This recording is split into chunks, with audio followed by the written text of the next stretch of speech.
Evo me trenutno na takozvanom mestu Obla i nesanitarna deponija opštine Boljevac.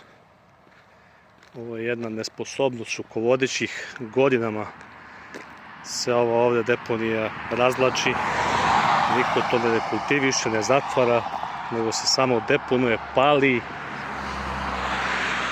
ugrožava i ovde šume, podzemne vode, zatrpava ponovo kamenjem i zemljom i iznova. Ovo je sramota i nas potrošača, nas pojedinaca takođe. Nije samo da je sistem za sve kriv, ali treba i taj sistem da nađe neko rješenje, da li je to reciklaža, selekcija organskog, neorganskog otpada, ali ajde, svetlosnim godinama smo od toga daleko, ajde da postoje i ove neke deponije, ili makar da se to dovedu u jedan red, makar da se stave, ne znam ja, neke ograde zaštitne, da to naleti na sve strane. Iza Oble je park prirode Rtanj, ako nismo i na samom mestu već, ako već nismo u parku prirode Rtanj, možda i jesmo. Kako god bilo, ovo ugrožava isto i bezbednost saobraćaja, bezbednost prolaznika ovde, magistralni put Paraćin-Zaječar, evo, na sve strane to vetar raznosi, evo i ovuda, mislim, leglo zaraze,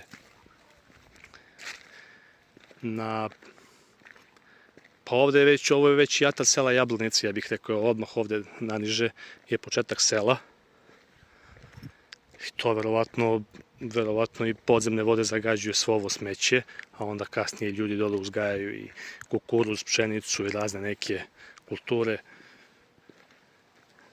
Ovde razni neki potoci se reke takođe teku relativno blizu.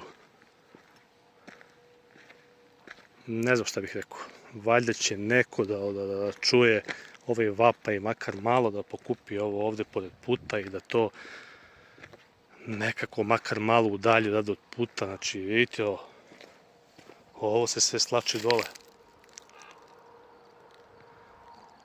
Jezivo i tužno, ne znam, poražavajuće. Kad god prođem ovde plače mi se.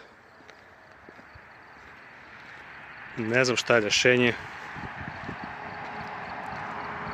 Za početak, evo i ova objava, valjda će ti neki koji su nadležni, koji su zaduženi za ovo da čuju, da vide i da se angažuju makar malo i da ovde ovo ne iziskuje neke milione, samo malo dobre volje i nekoliko kombinirki, mašina, da se ovo ovako na ovamo makar svuči, da se zaštiti, da to ne ide koje kuda.